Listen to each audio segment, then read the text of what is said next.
Saat ini kami siapkan hati kami untuk firman-Mu. Urapi firman-Mu malam ini. Dan ya firman-Mu mengubah kehidupan. Firman-Mu membawa kami semakin mengasihi dan mencintai. Terima kasih Tuhan, terima kasih Bapa. Kau serahkan semuanya dalam nama Tuhan. Dalam nama Yesus kami berdoa dan bersyukur. Amin. Haleluya. Berkati Tuhan semuanya. Amin. Mari kita buka firman Tuhan dalam kitab Lukas 1 ayat 26 nanti sampai ayat yang ke 27. Tapi saya mau kesaksian sebentar ya. Ini ceritanya tentang pisang. Sebenarnya kita ulangi pisang ya. Ya. Pada hari kalau nggak salah Senin atau Selasa ya, saya itu ada di lampu merah bersama Mbak Tati untuk nganter Mbak Tati, dan Tuhan menyuruh itu ada sebelumnya ada tukang becak yang jual pisang ya, dan saya ditawari, Mas mau pisang? Ora Pak, jawab ora Pak. Tapi begitu dia lewat lampu merah, itu ngomong belilah pisang, belilah, dan saya disuruh membeli. Terus tadi tak saat baru di ATM di pom bensin, dan Tuhan tuh ngomong gini, bayarlah, nggak nawar, ya. Seberapa harganya ditambahi jadi 2 kali lipatnya, seperti itu. Dan saya nggak tahu berapa harganya, terus tak tanya, berapa Pak harganya? 10.000. Saya nggak nawar. Oke Pak, nih artane, ini duitnya ya. Terus tak kasih 20.000.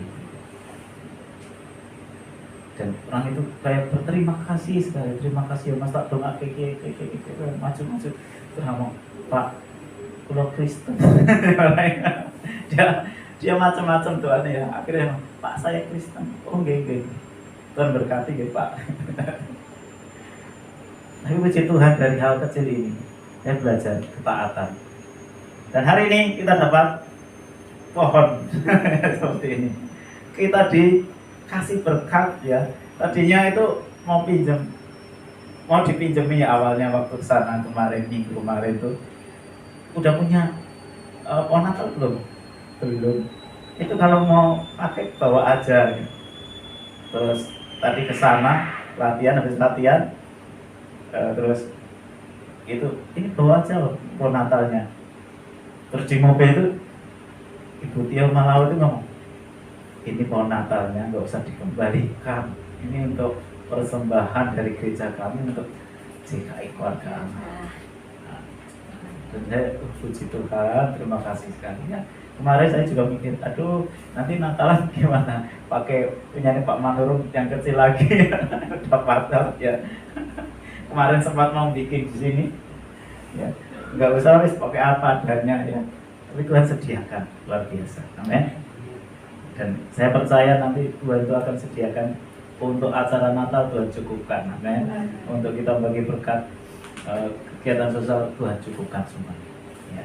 Yang penting kita taat dan setia. Mari kita baca bersama-sama pemberitahuan tentang kelahiran Yesus ya. Ini masih tanggal 19, sebentar lagi tanggal 25, jadi ini masih diberitahukan kelahirannya. Pemberitahuan tentang kelahiran Yesus.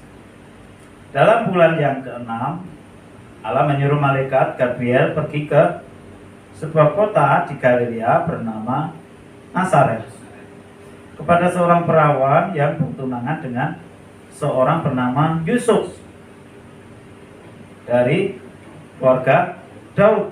Nama perawan itu Maria. Makanya Yesus itu disebut sebagai anak Daud karena keturunan dari Daud. Amin. Ini yang keturunan Daud itu Yusuf, ya. Dan juga Maria. Kalau di ini semuanya itu keturunan Yusuf kalau diruntuhkan semua, ya. Keturunan dari Daud, ya. Kemudian ayat selanjutnya, ketika malaikat itu masuk ke rumah Maria, ia berkata, "Salam, hai engkau yang dikaruniai Tuhan menyertai engkau." Makanya kalau kita mengenal di Katolik itu ada namanya kata salam Maria, ya. Ini dari kata ini, dari malaikat memberi salam kepada Maria, ya. Salam, hai engkau yang dikaruniai Tuhan menyertai engkau, ya. Kemudian ayat selanjutnya, Maria terkejut mendengar perkataan itu, lalu bertanya di dalam hatinya, apa arti salam itu? Jadi Maria ini adalah orang-orang yang luar biasa. Namanya Maria di Alkitab itu luar biasa. Mereka itu adalah orang yang nggak banyak ngomong. Mereka adalah orang yang nggak cepat ngomong, tapi mereka selalu merenungkannya di dalam hati. Maria yang duduk di kaki Yesus, ya, itu juga mendengarkan Yesus berbicara. Kalau kita juga perlu belajar seperti Maria. Karena ketika kita dengar sesuatu, jangan langsung kita cepat mudah ngomong, amin. Coba mudah menanggapi, mudah bereaksi, yang akhirnya nanti kita salah kaprah. Kemudian ayat selanjutnya, dia bertanya dalam hatinya, apa arti salam itu, ya. Kemudian ayat 10, kata malaikat itu kepadanya, jangan takut, hai Maria, sebab engkau beroleh kasih karunia di hadapan Allah. Sesungguhnya engkau akan mengandung dan akan melahirkan seorang anak laki-laki, dan hendaklah engkau menamanya dia Yesus. Jadi kelahiran Yesus diberitahukan oleh malaikat Gabriel. Malaikat ini menyampaikan bahwa Maria ini akan mengandung. Padahal Maria belum bersuami, amin. Baru bertunangan. Kalau zaman dulu orang bertunangan itu sudah diikat. Ya kalau mungkin kalau di Jawa Salatiga itu namanya Sri Kawin apa ya namanya itu, seperti itu. Jadi kayak bertunangan seperti itu. Dan mereka itu saling menjaga. Jadi ketika mereka bertunangan, ya kalau ini ada namanya dipingit, ya. Ya, itu yang satu tidak boleh bertemu selama mereka mau nikah, selama mereka belum diberkati. Kalau sekarang beda, ya. Kalau zaman sekarang pengen ketemu tiap hari. Ya. Tapi kalau ini zaman dulu seperti itu, mereka saling berjauhan, tidak berhubungan. Bahkan mungkin kalau berkomunikasi melalui utusan, ya, ada mungkin saudaranya menyampaikan, dan tidak ada kontak sama sekali. Maka Maria ini benar-benar wanita yang virgin, ya, perawan dan kudus. Kemudian ayat selanjutnya, ia akan menjadi besar dan akan disebut anak Allah yang maha tinggi, dan Tuhan Allah akan mengaruniakan kepadanya tahta Daud bapa leluhurnya.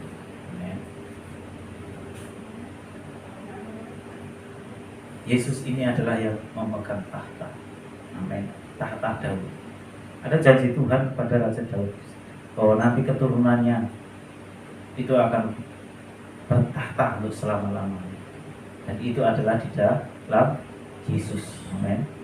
Itu adalah di dalam Yesus yang dinyatakan. Kemudian selanjutnya,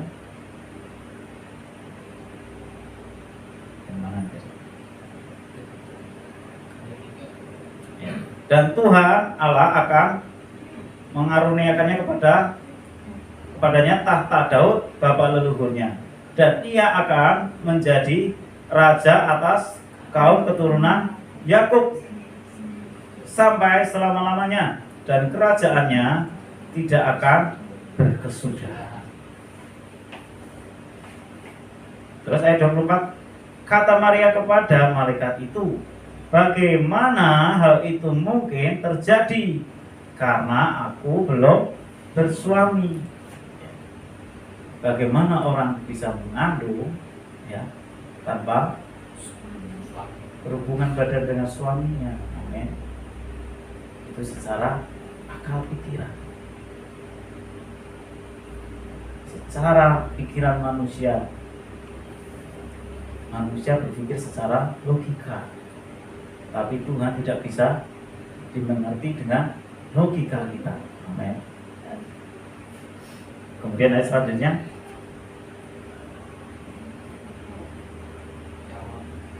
jawab malaikat itu kepadanya, Roh Kudus akan turun atasmu, dan kuasa Allah yang maha tinggi akan menaungi engkau.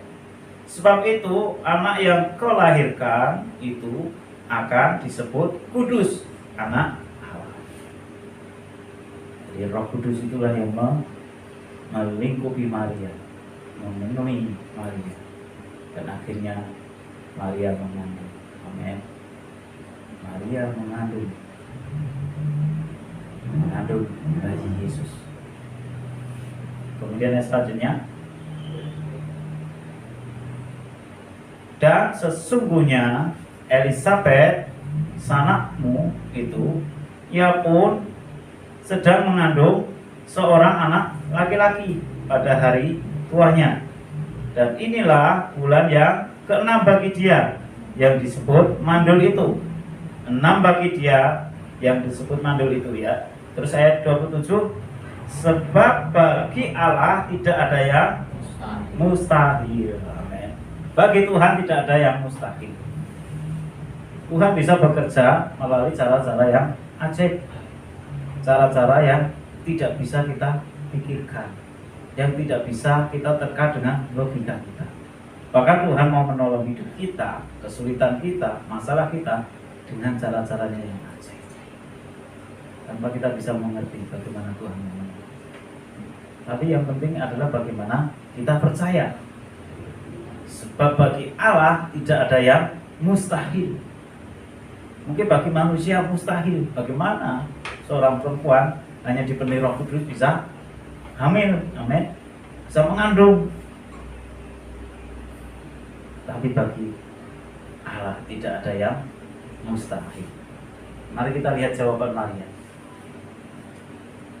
Ketika Maria mendengar penjelasan dari malaikat, inilah yang dikatakan. 38, kata Maria, sesungguhnya aku ini adalah hamba Tuhan, jadilah padaku menurut perkataanmu. Amin. Inilah yang harus kita sikapi di dalam hidup kita. Ketika kita mendengar firman Tuhan, ketika Tuhan ngomong apa, ketika kita mungkin mendapat nubuatan oleh hamba Tuhan, yang harus kita lakukan yaitu apa? Sesungguhnya aku ini hamba Tuhan. Kita semua yang percaya Yesus Kristus Tuhan adalah hamba Tuhan, karena kita adalah orang yang sudah dibeli oleh kuasa dengan darah Yesus. Jadi hidup kita bukanlah milik kita lagi, tapi hidup kita adalah milik Kristus. Dulu sebelum kita percaya, ya, kita ini menjadi milik setan. Walaupun kita tidak belajar tentang kronik-kronik, ilmu hitam atau apapun, tapi orang yang tidak di dalam Kristus sudah milik dunia ini. Amin. Walaupun kita nggak belajar ilmu hitam, nggak bertapang, nggak mencari wangsit, nggak ini, tapi karena kita tidak percaya kepada Yesus,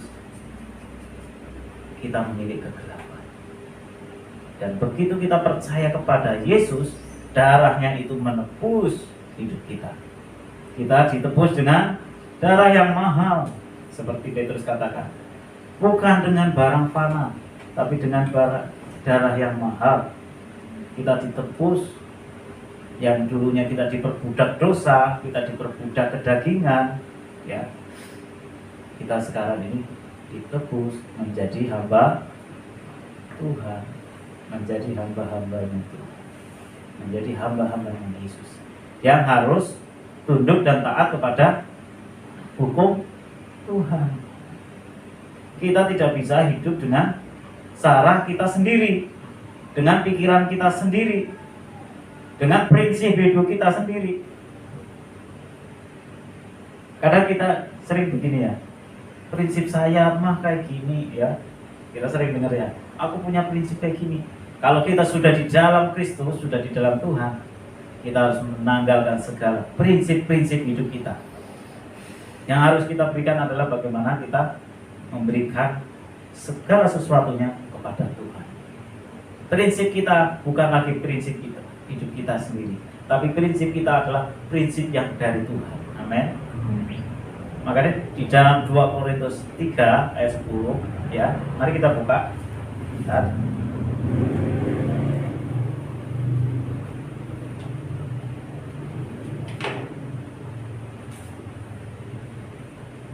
Mari kita buka di dalam 2 Korintus 10 ayat 3. Balik.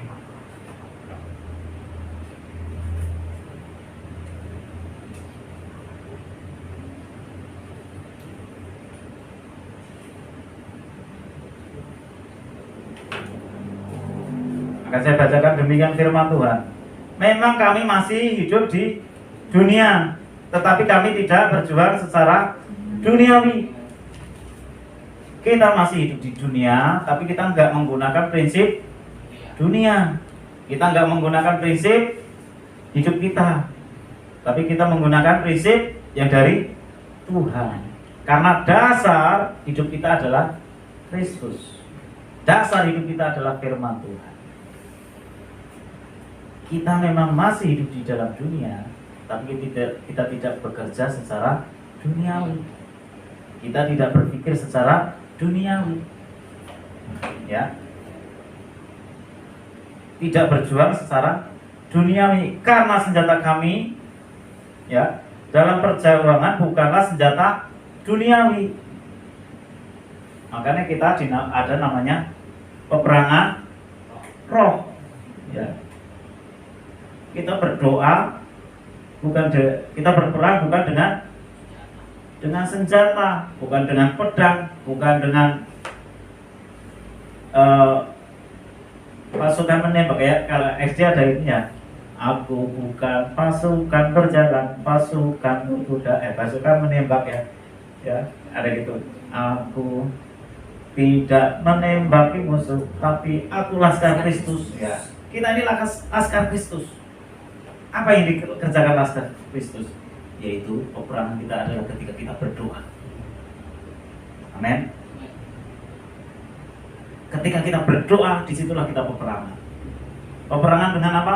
Dengan kedagingan kita, ya, yang harusnya kita sudah enak-enak tidur, ya, kita bangun, kita doa. Yang harusnya kita enak-enak nonton TV, ya, nonton YouTube, kita doa.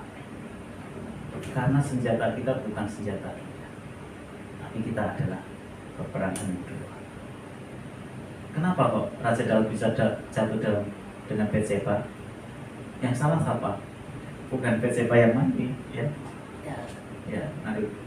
Bukan Batseba yang mandi, atau mungkin arsitek yang kenapa bangun kamar mandi tidak ada atapnya, ya. Ketika Raja Daud jalan-jalan di atas atau dia melihat ada yang mandi. Ini arsiteknya mungkin juga ya, bisa nih bangun kamar mandi nggak ada atapnya, nggak ditutupi ya. Tapi ini adalah harusnya Raja Daud itu berperang, tapi dia tidak berperang, ya. Harusnya dia ikut berperang dengan pasukannya, dengan Uria. Malah Uria disuruh berperang di depan, paling depan lagi, amin. Sehingga dia harus mati. Sebenarnya secara tidak langsung itu Daud ini membunuh Uria, ya mengorbankan. Karena dia tidak berperang. Kalau hidup kita tidak berperang, maka kita yang akan diperang. Kalau kita tidak berdoa, kita ini akan diperang. Maka kita harus berdoa. Karena doa itu adalah juga peperangan rohani. Nah, senjata kita ketika kita berdoa dengan apa? Perkatakan firman Tuhan, dengan pujian penyembahan, dengan urapan Roh Kudus, perisainya dengan iman, ya. Seperti Efesus, ya, dikatakan apa? Aku mengenakan berbaju sirahkan apa? Baju sirah kebenaran apa keadilan? Berikat pinggangkan kebenaran, berbaju sirahkan keadilan, berketopongkan mahkota keselamatan, ya. Terus perisai iman dan pedang roh, yaitu firman Tuhan. Maka kita juga ketika kita berdoa, perkatakan firman Tuhan. Ketika kita memperkatakan firman Tuhan, itu firman Tuhan itu seperti pedang, ya, yang menusuk sampai ke sumsum, ya, seperti itu. Kemudian ayat selanjutnya,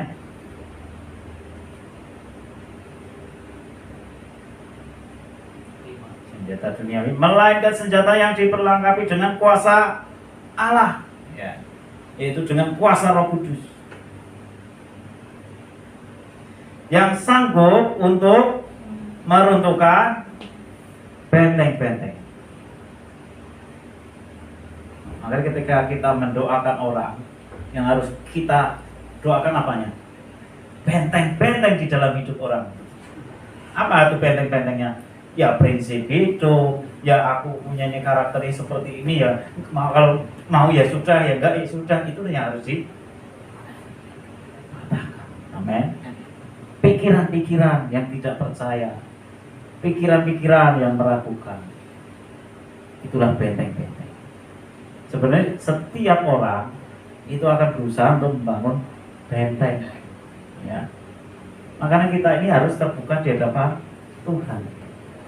Ketika urapan Tuhan turun dan Tuhan menyingkapkan hidup kita, ya, menegur hidup kita, kita pasrah saja, nggak usah bangun benteng. Kadang ada orang yang kadang gini, ya, wah jaga image, ya, jaga image, jaim, ya, kalau bahasa kerennya jaim, jaga image, ya. Ada saatnya kita perlu jaga image, tapi ada saatnya kita harus terbuka, apalagi di hadapan Tuhan. Kemudian kami mematahkan setiap siasat orang dan merubuhkan setiap kubu yang dibangun oleh keangkuhan manusia untuk menentang pengenalan akan Allah, ya.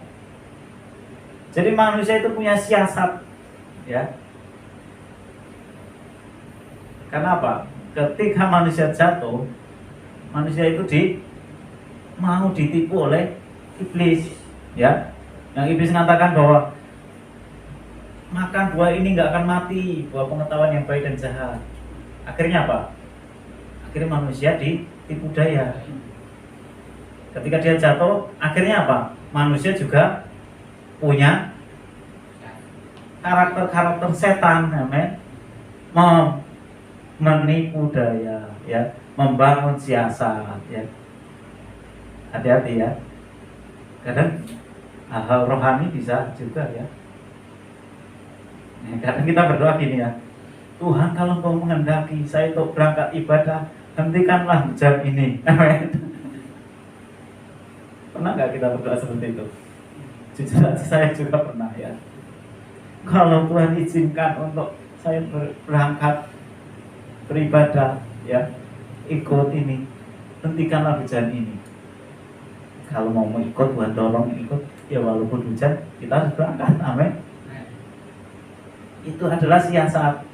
Siasatnya apa? Halus siasatnya, amin. Halus, ya. Oh, nggak hujan, berarti saya juga dikendaki untuk berangkat. Enggak. Oh, nggak, hujan ini nggak berhenti, ya. Itulah siasat-siasat yang dibangun oleh manusia. Maka itulah yang harus dirobohkan.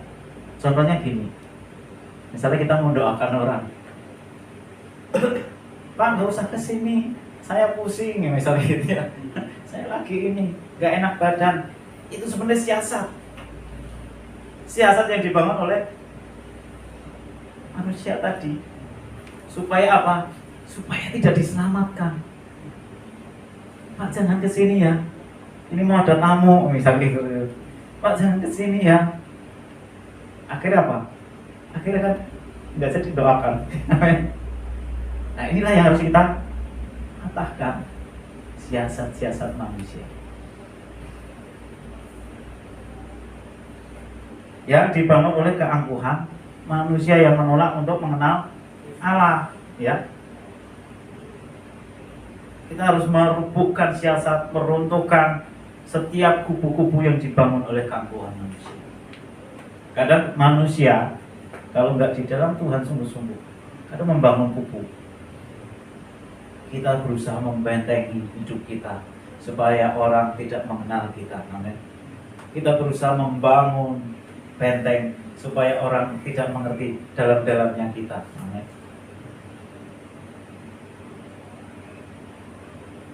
Itulah yang harus kita robohkan. Karena sebenarnya sesungguhnya kalau kita ini di dalam Tuhan, kita di dalam terang, kita nggak usah bangun kubu-kubu seperti itu, nggak usah membangun benteng-benteng seperti itu. Wong kita ini terang, amin. Kita terbuka juga, ya itu apa adanya. Kita nggak usah harus berusaha untuk menutupi, ya. Karena apa? Ya kita udah terbuka di hadapan kita. Kita adalah anak-anak terang, anak-anak siang yang hidup di dalam terang. Kemudian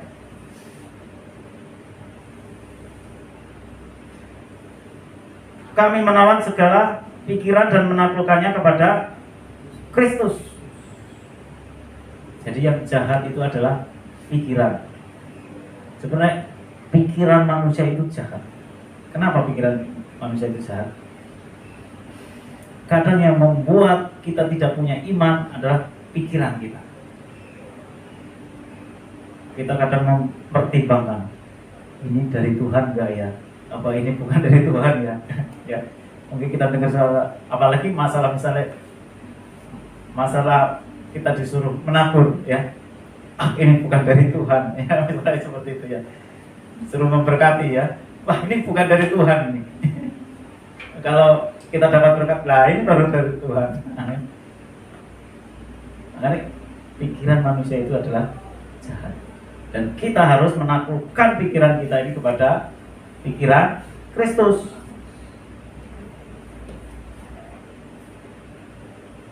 Dan kami siap sedia juga untuk menghukum setiap kedurhakaan bila ketaatan kamu telah menjadi sempurna. Petrus, dia adalah taat.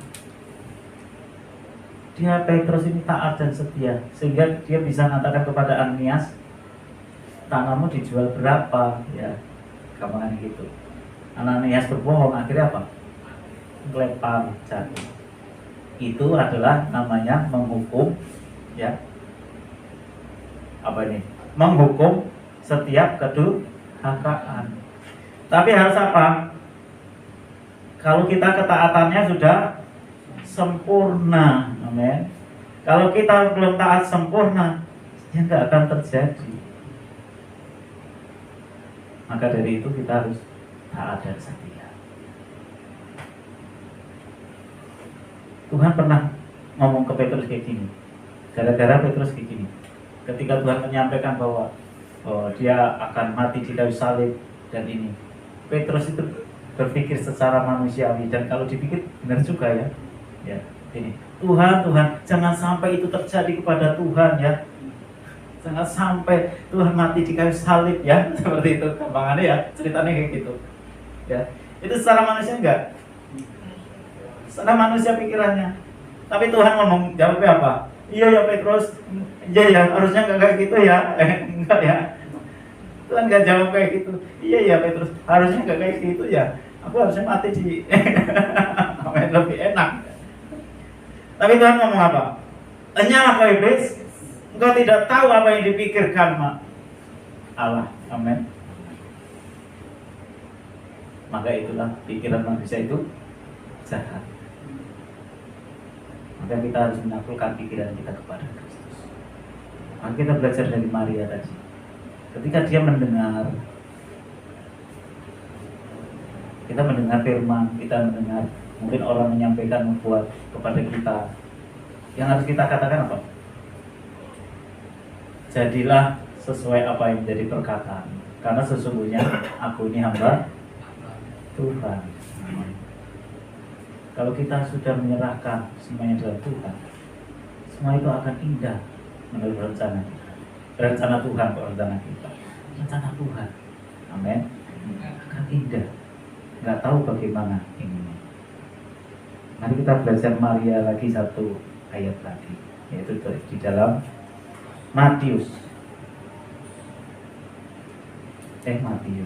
Lukas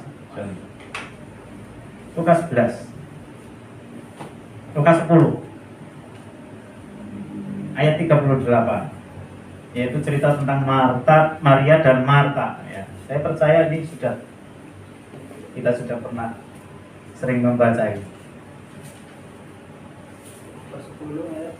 Lukas 10 ayat 38. Maria dan Marta. Ketika Yesus dan murid-muridnya dalam perjalanan, tibalah ia di sebuah kampung. Seorang perempuan yang bernama Marta menerima dia di rumahnya. Nah, ini Marta baik nggak? Baik, Marta itu baik. Marta itu bahkan secara ini dia adalah orang yang pemerhati, ya. Dia itu pemerhati. Ketika ada tamu, dia sediakan minum, dia mungkin dimasakkan, ya, dipotongkan ayam, dibikinkan apa, dia pakai apa, ya, sibuk, ya. Karena dia pemerhati, dia nggak pingin tamunya ini, ya, nggak diperhatikan. Terus seorang perempuan yang bernama Marta menerima dia di rumahnya, ya. Perempuan itu mempunyai seorang saudara yang bernama Maria. Maria ini duduk dekat kaki Tuhan dan terus mendengarkan perkataannya. Inilah Maria. Amin. Ini beda, bukan Maria ibu Yesus, tapi Maria. Maria adalah orang yang selalu mendengarkan Tuhan berbicara. Maria bukan orang yang berbantah, tapi Maria adalah orang yang selalu mendengarkan, merenungkan. Ketika malaikat Tuhan menyampaikan tentang bahwa dia akan mengandung Yesus, ya, dia cuma mengatakan dan merenungkannya di dalam hati dan menyimpan. Bahkan dia tidak mengungkapkan kepada Yusuf, dia tidak mengungkapkan kepada keluarganya, tapi dia merenungkan. Amin. Demikian juga ini Maria. Ketika saudaranya Marta sibuk kesana kemari untuk menyenangkan hati Tuhan, tapi dia lebih memilih untuk duduk dekat kaki Tuhan. Amin. Kenapa duduk dekat kaki Tuhan? Karena ketika kita duduk dekat kaki Tuhan, kita itu memperhatikan, mendengarkan, ya, mengerti hatinya apa yang diinginkan. Amin. Dan kalau udah mengerti hati dan apa yang diinginkan ke Tuhan dan kita melakukannya, itu akan menyenangkan hati Tuhan. Kalau Marta, dia berusaha untuk menyenangkan hati Tuhan dengan caranya sendiri. Amin. Dengan pikirannya sendiri, dengan metodenya sendiri, tanpa mendengarkan apa yang Tuhan mau dan Tuhan inginkan. Nah, selanjutnya, sedang Marta sibuk sekali melayani, ya. Ia mendekati Yesus dan berkata, "Tuhan, tidakkah engkau peduli bahwa saudaraku membiarkan aku melayani seorang diri? Suruhlah dia membantu aku." Amin. Si Marta sibuk bagaimana menyenangkan hati Tuhan, sibuk. Dan akhirnya apa? karena sudah sibuk kok nggak, Tuhan kok nggak memuji dia, ya mungkin pikir ini Tuhan Yesus kok Maria duduk dekat kaki dia ngobrol terus sama ini, nggak pernah ngomong Maria suruhlah patulah Marta ya. Yesus nggak pernah ngomong ke Maria seperti itu. Akhirnya apa? Akhirnya Marta jengkelnya Tuhan ya, gambarannya kok biarkan aku melayani sendiri dan biarkan saudaraku ini tetap duduk di kaki. Tapi inilah jawaban Tuhan Yesus. Tetapi Tuhan menjawabnya, Marta, Marta, engkau khawatir dan menyusahkan diri dengan banyak perkara. Kalau orang khawatir, pasti akan menyusahkan diri dengan banyak hal. Misalnya kita khawatir ya, wah besok gimana ya, wah besok misalnya nggak ada duit gimana ya, wah besok beli makanan gimana ya, wah besok bayar sekolah gimana ya, wah ini langsung apa, sibuk mikir, nggak bisa tidur. Amin. Padahal ketika besoknya bangun, ternyata bisa kita lalui. Amin. Sering ya kita malam nggak bisa tidur mikirin besok mau terjadi gimana ya, apalagi kalau kita sedang mengalami masalah berat ya, aduh besok misalnya ya ada yang nagih misalnya, aduh besok gimana ya, cara ininya gimana ya, cara membayarnya gimana, nggak ada duit, aduh gimana ya. Akhirnya apa, semalam kita menyusahkan diri, wah coba telepon temen karena nggak bisa bantu, wah coba telepon ini, wah coba ini hubungi ini, akhirnya menyusahkan diri kan. Amin. Tapi kalau kita bawa di dalam doa dan kita serahkan dan percaya, maka Tuhan yang akan bekerja dan Tuhan yang menolong dengan caranya yang ajaib. Tetapi hanya satu saja yang perlu. Maria telah memilih bagian yang terbaik yang tidak akan diambil dari padanya.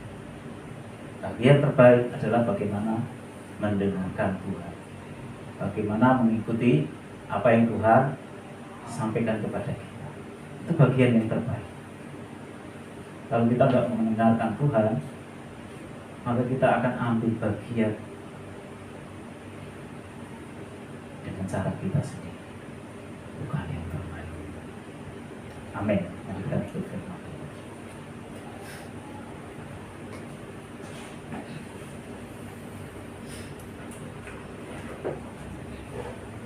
Terima kasih Pak.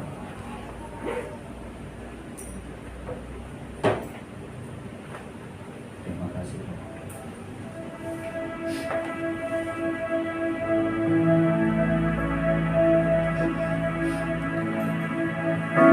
Duduk dekat